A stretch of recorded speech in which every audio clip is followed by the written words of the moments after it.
My name is Linda, and I'm 28 years old. I thought I had found my perfect family when I married into what seemed like the ideal American dream. But sometimes the people we trust most are the ones who hurt us deepest. At what should have been a joyful 70th birthday celebration, I accidentally spilled wine on my father in law. What happened next shocked everyone in that room. He punched me so hard that blood hit the marble floor, then screamed at me like I was his servant. But the real betrayal came from my own husband, who looked at my bleeding face and told me to apologize or leave. So I left, and that decision changed everything. Before I tell you what happened that night and how I found the strength to walk away, let me know in the comments where you're watching from. Please hit that like button and subscribe, because this story gets even more unbelievable, and trust me, you won't want to miss what I discovered about the family I thought I knew. Growing up in a small town outside Columbus, Ohio, I learned that kindness and respect were the foundations of any good relationship. My parents, though not wealthy, taught me to always treat others with dignity and to work hard for what I wanted. They ran a small bakery on Main Street, and I spent my childhood watching them serve every customer with genuine warmth, regardless of their social status or bank account. When I met Marcus during my junior year at Ohio State University, I felt like I was living in a fairy tale. He was everything I had dreamed of in a partner. Tall, confident, with sandy brown hair, and the kind of smile that made my heart skip beats. Marcus came from old East Coast money, the kind of family that summered in the Hamptons and had portraits of ancestors hanging in their library. He told me stories about charity galas, yacht clubs, and family traditions that went back generations. Our courtship was like something from a romantic movie. Marcus would surprise me with weekend trips to Chicago dinner at restaurants I could never afford, and gifts that made my roommates green with envy. He seemed genuinely interested in my simple background, asking questions about the bakery and telling me how refreshing it was to meet someone so authentic and down to earth. When he proposed during Christmas break of our senior year, with a diamond ring that probably cost more than my parents made in 6 months, I said yes without hesitation. I was head over heels in love, not just with Marcus, but with the idea of belonging to something bigger than myself. He painted pictures of his family gatherings, describing them as warm and welcoming people who would embrace me as their own daughter. The wedding was everything I had dreamed of, and more. Marcus's family spared no expense flying in flowers from Europe and hiring a string quartet that had played for senators and governors. My parents looked slightly overwhelmed but proud as they walked through the elegant reception venue. I remember thinking that this was my real-life beginning, that I was finally where I belonged. Meeting Marcus's family for the first time at our engagement party, I immediately sensed an undercurrent I couldn't quite identify. His father, Harold, was a distinguished man in his late 60s with silver hair and sharp blue eyes that seemed to evaluate everything around him. When Marcus introduced me, Harold shook my hand with a smile that never reached his eyes and said, "So you're the baker's daughter we've heard so much about." Something in his tone made my stomach flutter with unease. Marcus's mother, Patricia, was elegantly dressed and perfectly polite, but there was a coldness in her manner that made me feel like I was being judged with every word I spoke. She asked pointed questions about my family's business, my education, and my plans after graduation, all delivered with a sweet smile that somehow felt more like an interrogation than genuine interest. His sister Geraldine was the most openly hostile.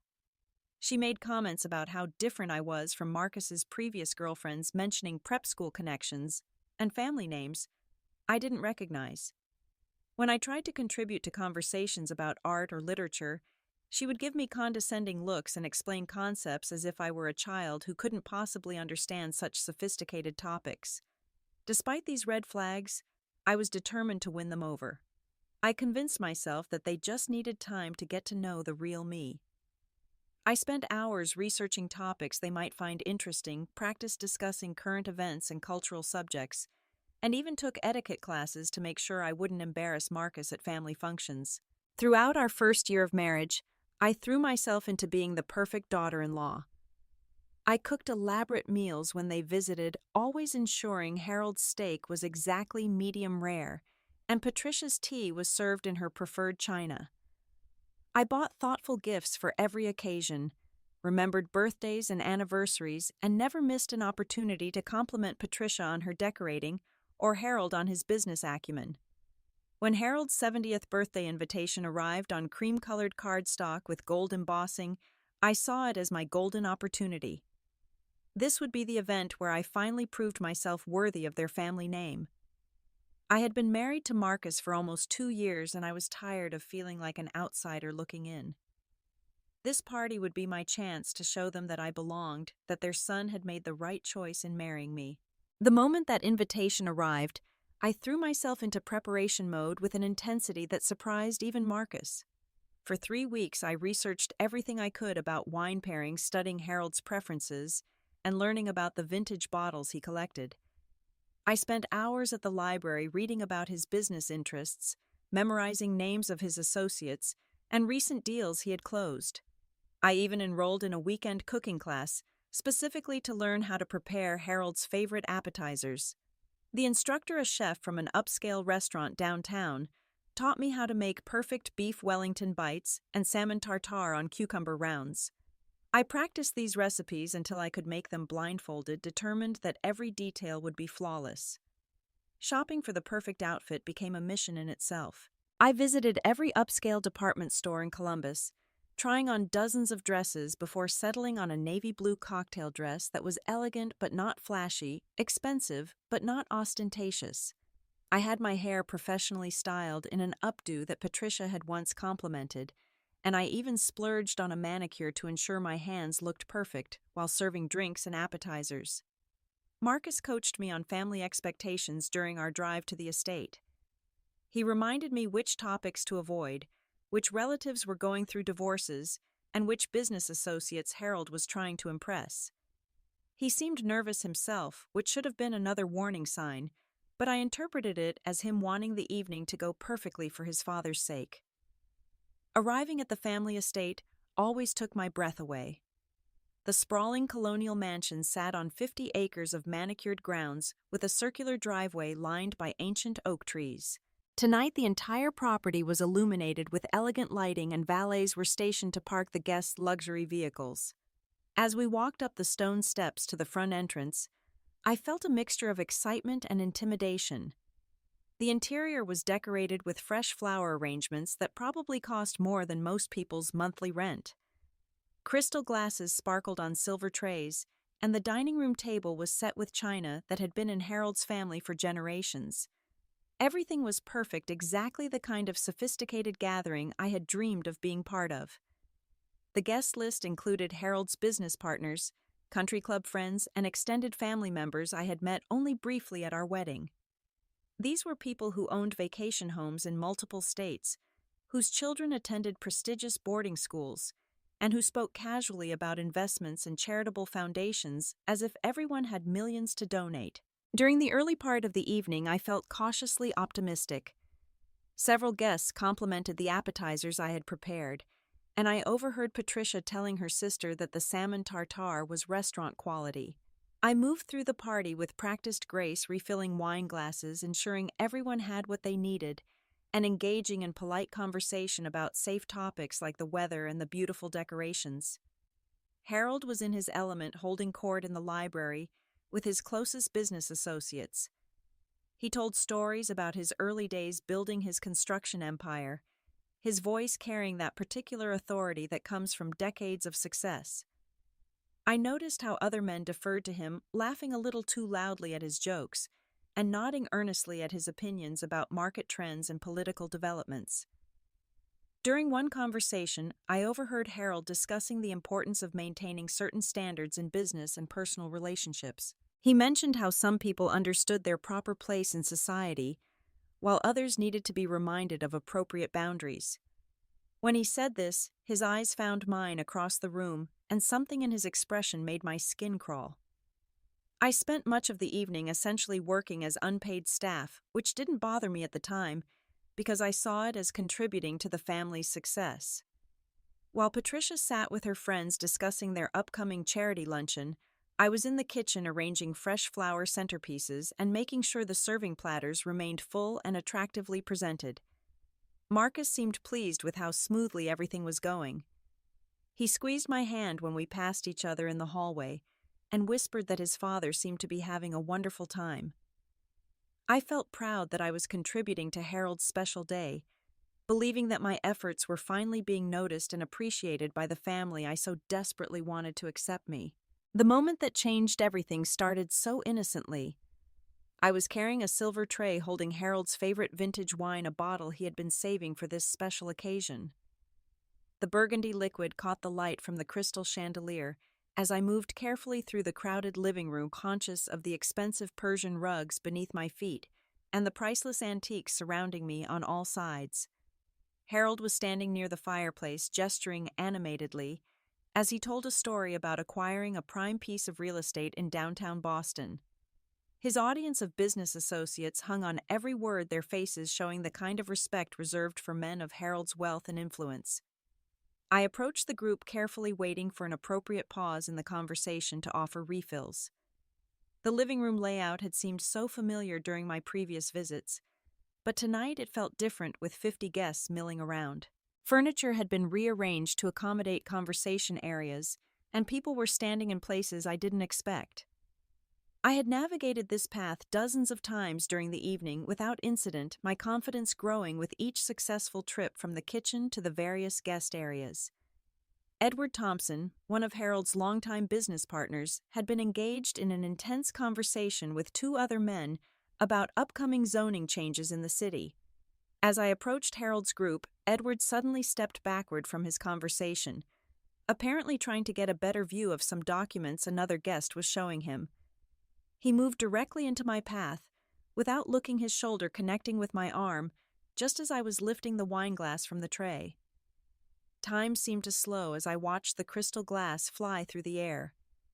The deep red wine formed an arc against the cream-colored walls before splashing across Harold's pristine white dress shirt and silk tie. The liquid seemed to spread in slow motion, staining the expensive fabric and dripping onto his perfectly polished leather shoes. The silence that fell over the room was deafening. Conversations stopped mid-sentence, glasses paused halfway to lips, and every eye in the room turned toward us. I could hear my own heartbeat pounding in my ears as I stared at the growing red stain on Harold's shirt, the empty wine glass now lying in pieces on the marble floor beside his feet. Harold's face transformed from surprise to fury in seconds. His pale complexion turned deep red, starting at his neck and rising to his temples. His hands clenched into fists at his sides, and his breathing became audibly heavy. The man who had been charming and gracious all evening suddenly looked like he wanted to commit violence. "You clumsy little fool!" Harold hissed, his voice low and dangerous. "Do you have any idea what you've done? This shirt cost more than you make in a month. This tie was a gift from the mayor of Boston." His voice rose with each word, and I could see spittle forming at the corners of his mouth. I immediately began apologizing, my words tumbling over each other in my panic. "I'm so sorry, Harold. It was an accident." Edward stepped back, and I couldn't avoid him. "Please let me get some club soda, and we can clean this right up.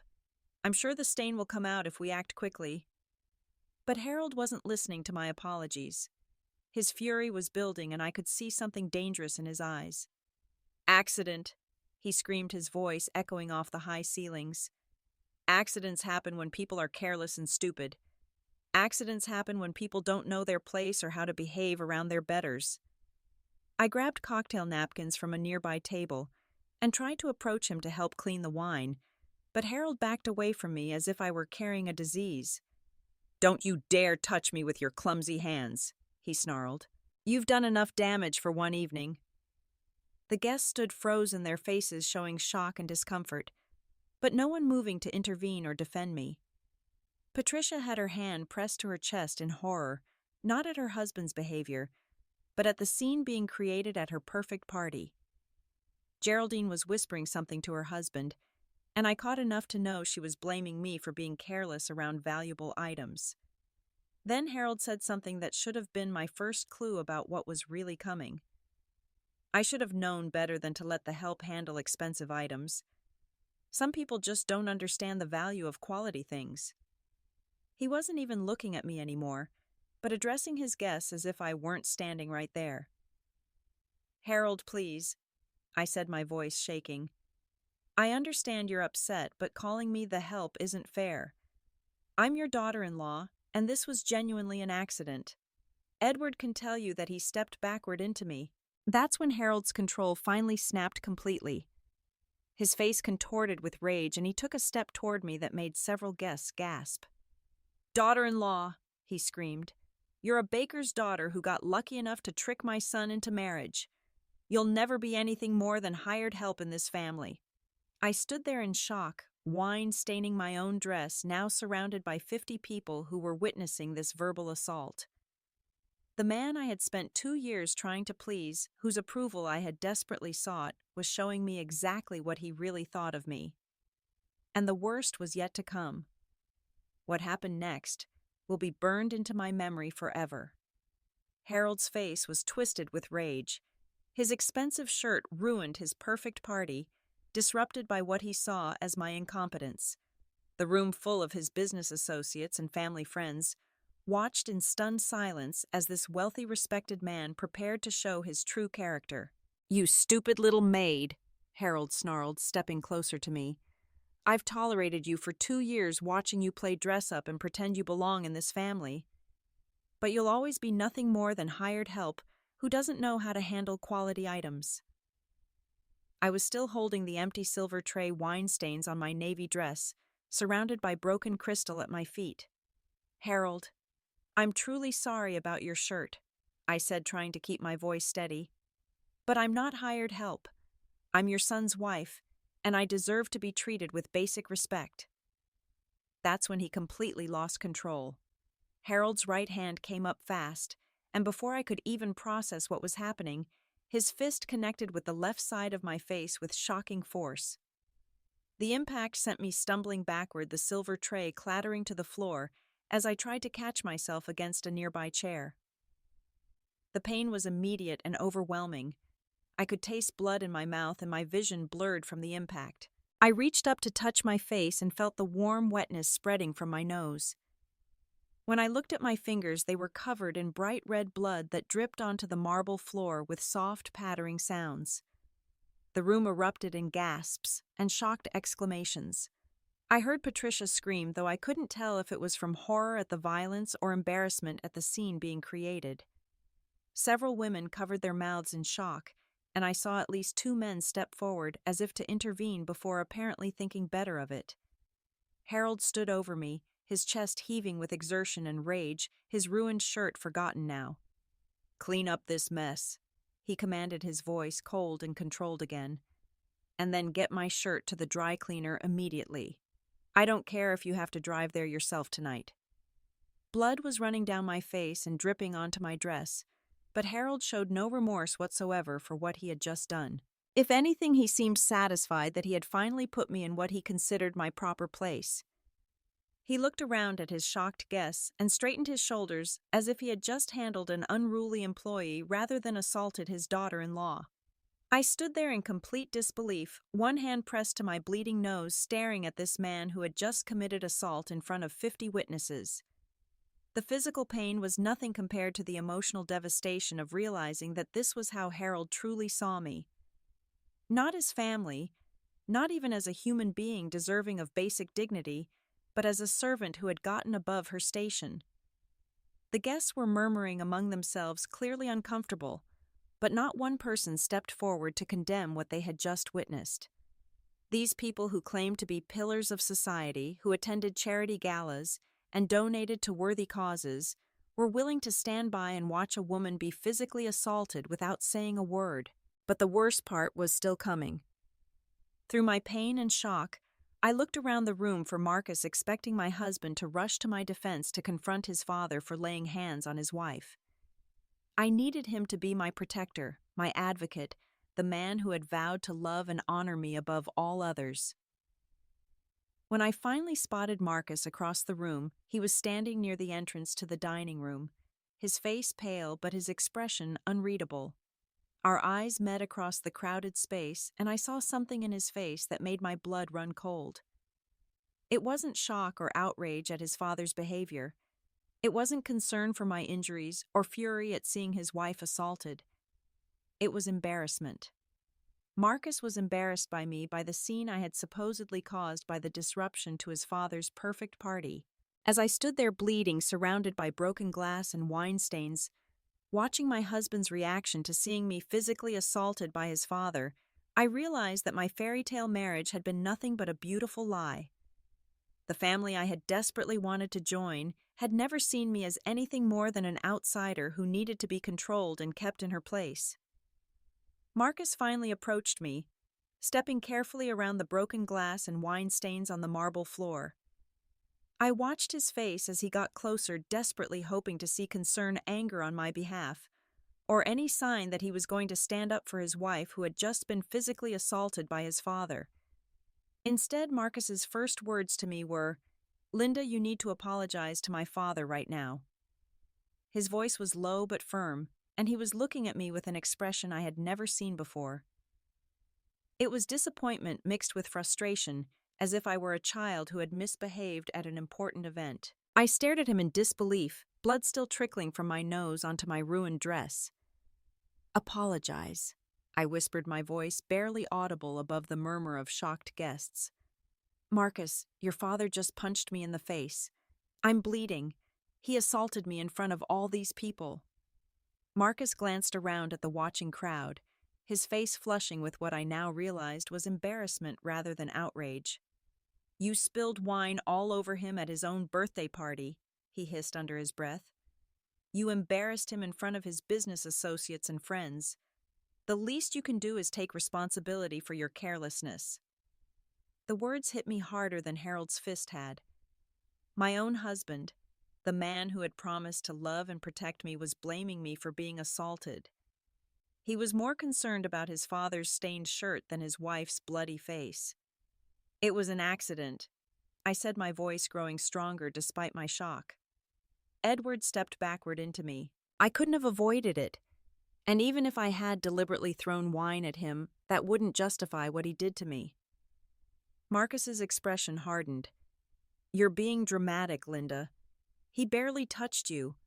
You're making this situation worse by overreacting and causing more of a scene." He lowered his voice even further. "These people are important to our family's business. You're embarrassing all of us with this behavior." I looked around the room at the important people Marcus was so concerned about. They were watching our conversation with fascination, as if we were entertainment at a dinner theater. Not one of them had come forward to check on my injuries or express concern about what they had witnessed. Patricia finally approached us, her face composed but her eyes cold.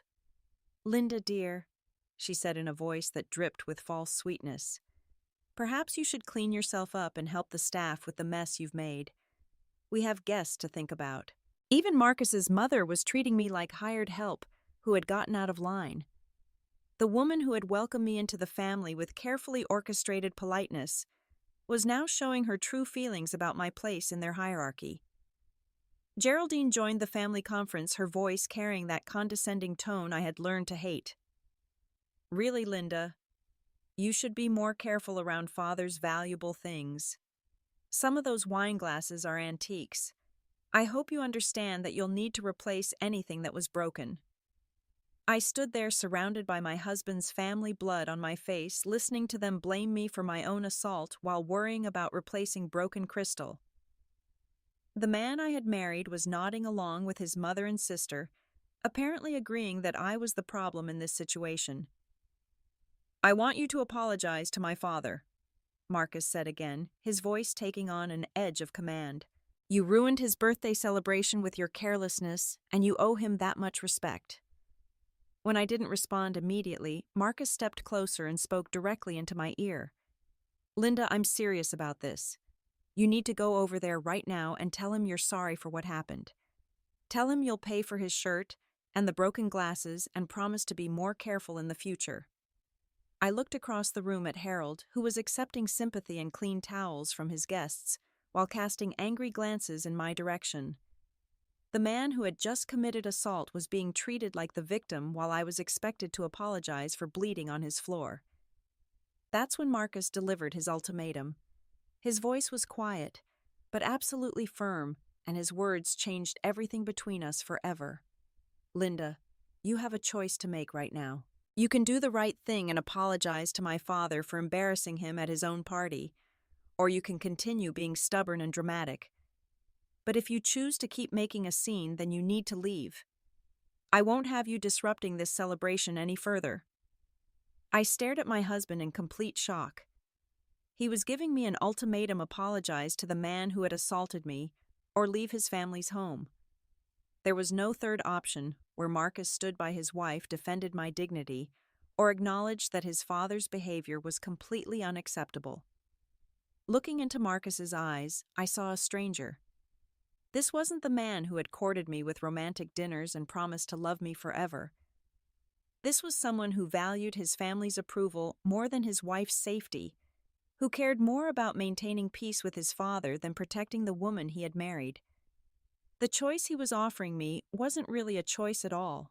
It was a test of how much degradation I was willing to accept to remain part of his family. It was a demand that I sacrifice my dignity, my self-respect, and my sense of justice to keep the peace at a birthday party.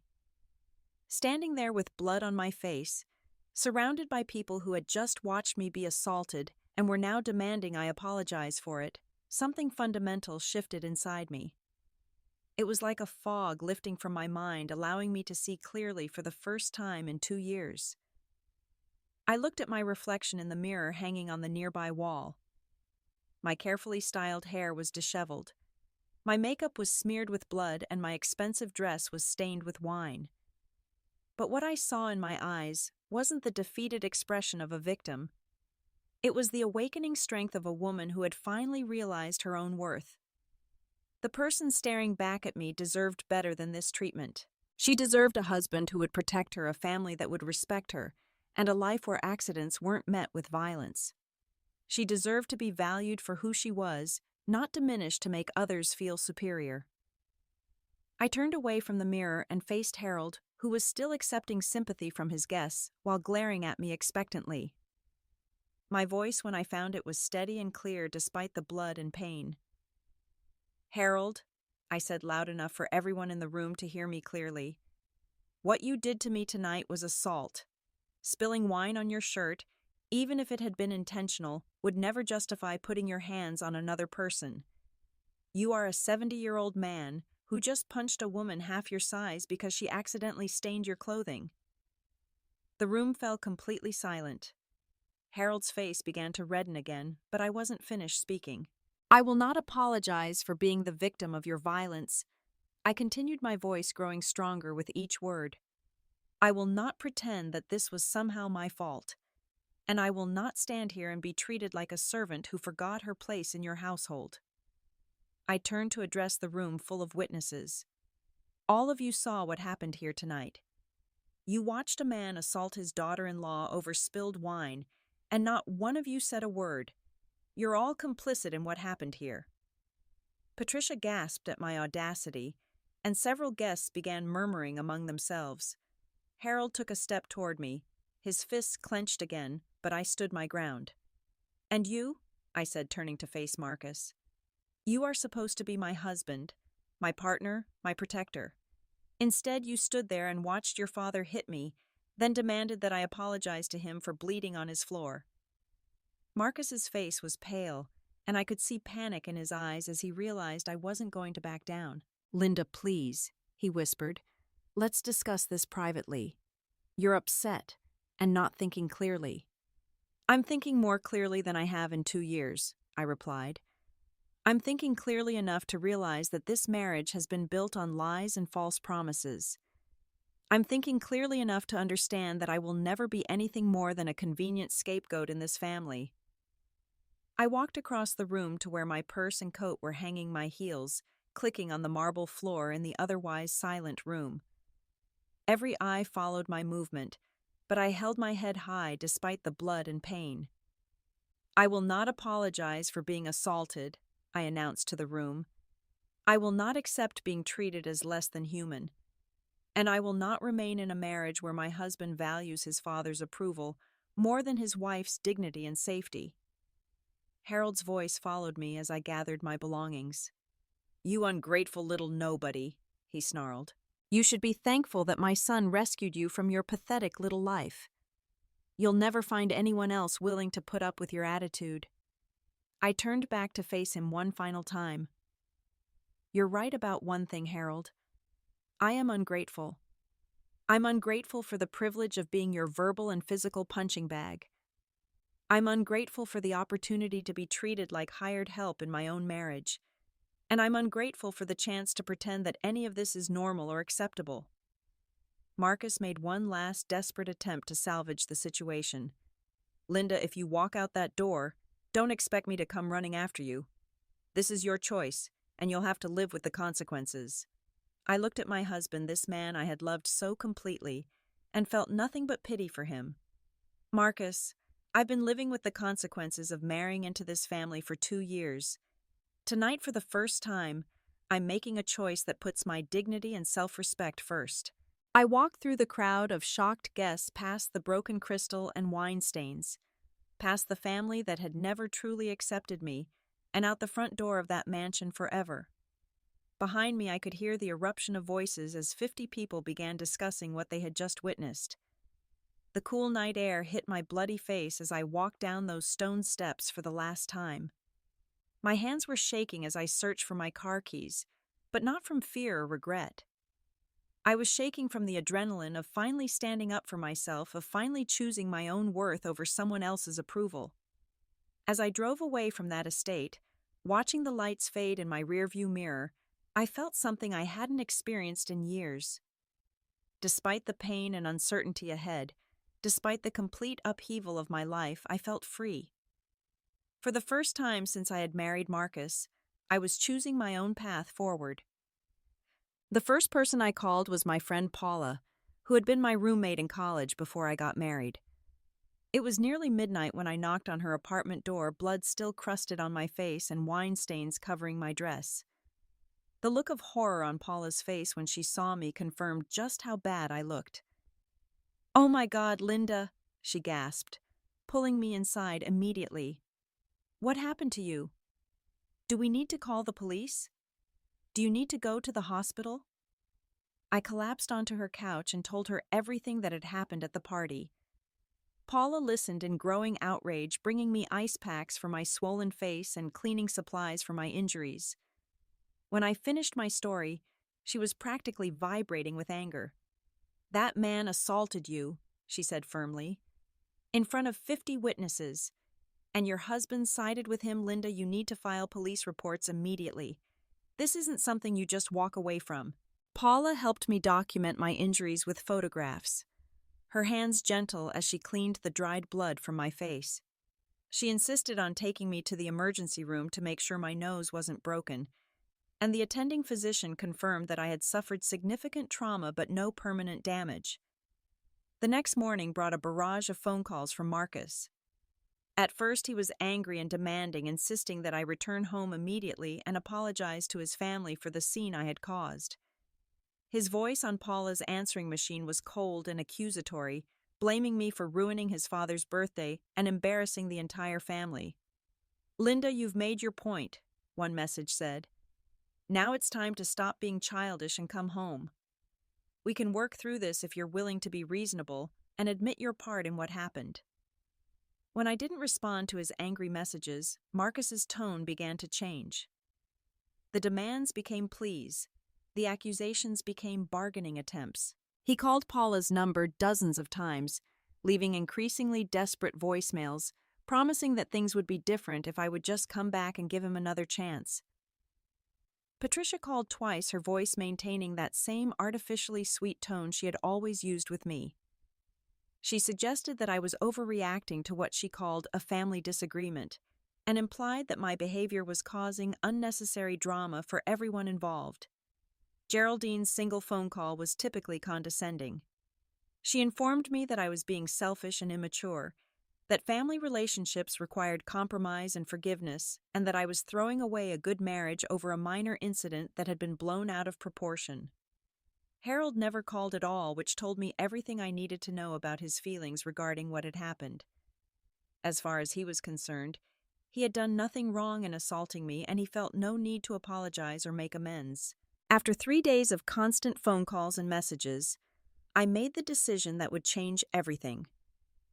I contacted a divorce attorney recommended by Paula's cousin, a woman named Janet Morrison who specialized in domestic violence cases. Janet listened to my story with professional compassion and immediately began discussing my legal options. "What happened to you constitutes assault," Janet explained during our first meeting. "The fact that it occurred in front of multiple witnesses actually strengthens your case. We need to file a police report immediately, and we should also consider seeking a restraining order if you feel unsafe." The family's reaction to learning about my divorce filing was swift and brutal. Marcus showed up at Paula's apartment at 6 in the morning, pounding on the door and demanding to speak with me. When Paula refused to let him in, he began shouting through the door that I was making the biggest mistake of my life. "You'll never survive without my family's support," he yelled. "You have no money, no connections, no future without me. You're throwing away everything we built together over one stupid argument." The legal battle that followed revealed the true character of the people I had tried so hard to please. Harold hired expensive attorneys who immediately began trying to discredit me, suggesting that I was motivated by greed and attempting to extort money from the family. They painted me as a gold digger who had been looking for an excuse to take Marcus for everything he was worth.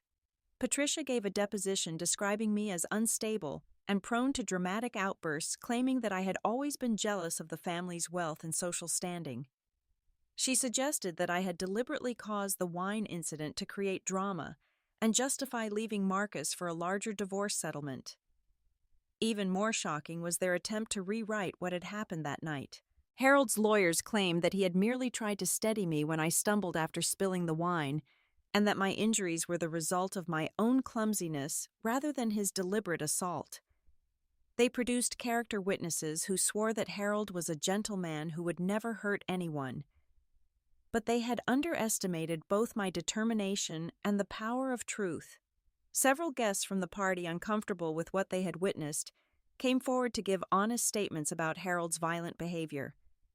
The emergency room records and photographs Paula had taken provided clear evidence of assault.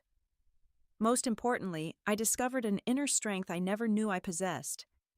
Instead of crumbling under their legal pressure and character assassination, I found myself growing more determined with each attack on my credibility. Every lie they told about me only reinforced my decision to leave. I returned to work at the marketing firm where I had been employed before marriage. Grateful that I had maintained my professional skills despite Marcus's subtle pressure to focus on being a proper wife. My colleagues were supportive and understanding, and I threw myself into projects that had nothing to do with pleasing anyone else. Slowly, I began reconnecting with friends I had lost touch with during my marriage. I realized how isolated I had become while trying to fit into Marcus's world, how many of my own interests and relationships I had sacrificed in pursuit of family approval that was never going to come. The divorce proceedings took 8 months to finalize, during which I discovered reservoirs of strength I never knew existed within me. Each day brought new challenges, as Harold's expensive legal team tried every tactic to discredit me and minimize the assault, but I refused to be intimidated or silenced.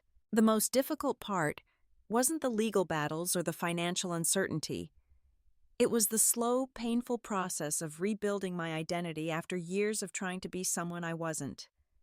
I had spent so long attempting to mold myself into the perfect daughter-in-law that I had forgotten who Linda really was underneath all those carefully constructed facades. I started seeing a therapist, Dr. Eleanor Walsh, who specialized in helping women recover from emotionally abusive relationships. During our sessions, I began to recognize patterns I had never identified before. The subtle put-downs, the constant criticism disguised as helpful suggestions, the way I had been gradually isolated from my own support system. Emotional abuse often begins with small compromises. Dr. Walsh explained during one of our early sessions. The victim doesn't recognize what's happening because each individual incident seems minor. But over time, these small compromises add up to a complete loss of self-worth and independence.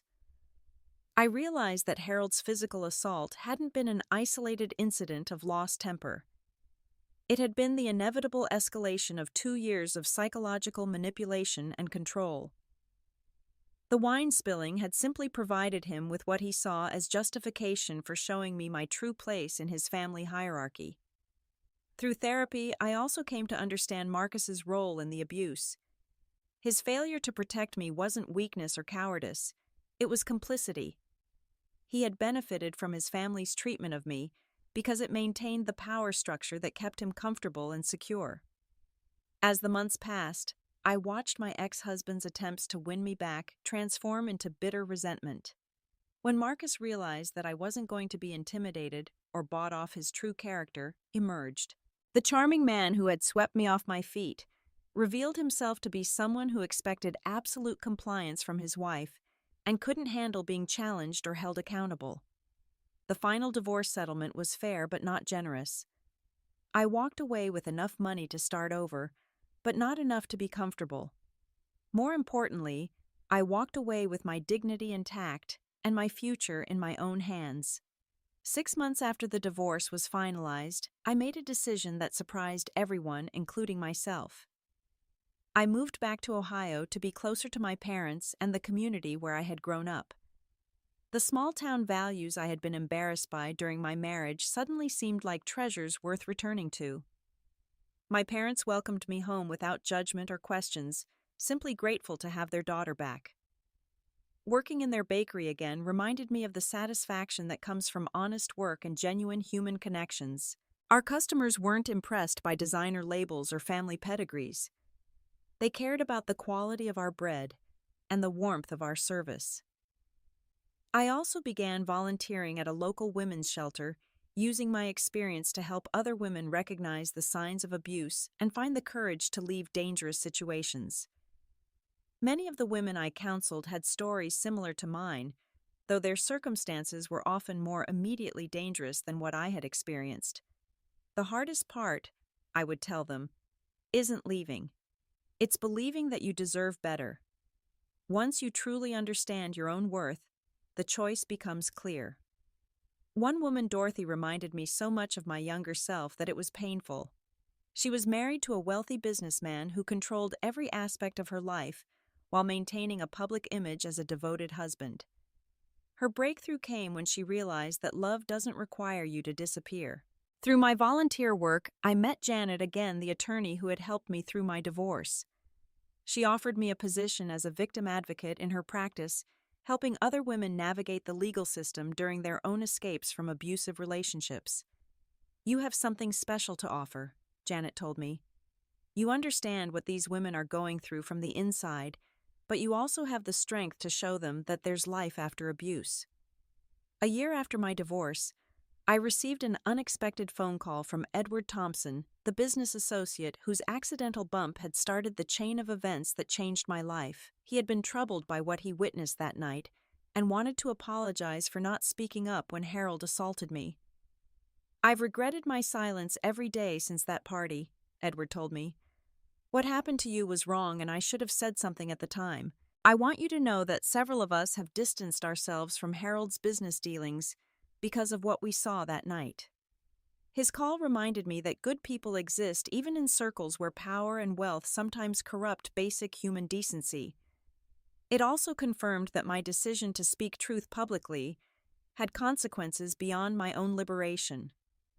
I never heard from Marcus again after our divorce was finalized, though mutual acquaintances occasionally provided updates on his life. He remarried within 18 months, choosing a woman from his own social class who apparently understood and accepted her role in the family hierarchy. Harold's construction business faced several investigations after former employees came forward with stories of workplace intimidation and safety violations. While I took no pleasure in his troubles, I couldn't help but see a pattern of bullying behavior that extended far beyond his treatment of me. The most profound change in my life wasn't external, but internal.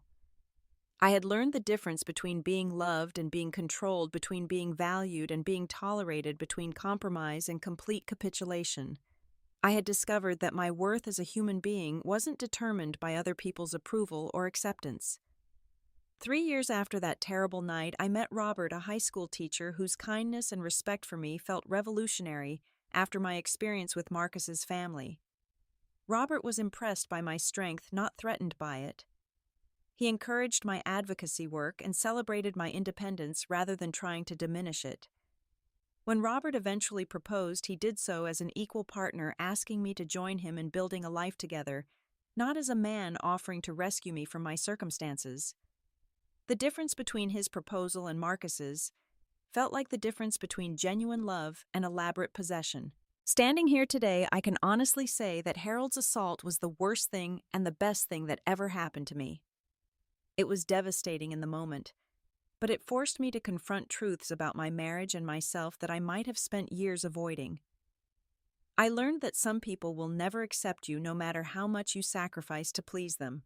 I learned that trying to earn love through self-diminishment is a losing game that destroys your soul. Most importantly, I learned that I had the strength to choose my own dignity over other people's approval. The woman who left that mansion with blood on her face was broken but not defeated. She was hurt but not hopeless. She was alone but not abandoned because she finally had the most important relationship of all. She had a relationship with herself built on respect, honesty, and uncompromising self-worth. To anyone watching this who recognizes themselves in my story, please know that you deserve better. You deserve to be loved without conditions, respected without reservation, and valued for exactly who you are. The people who truly belong in your life will never ask you to disappear to make room for them. Your worth isn't determined by other people's treatment of you. Your value doesn't depend on their approval. And your happiness doesn't require their permission.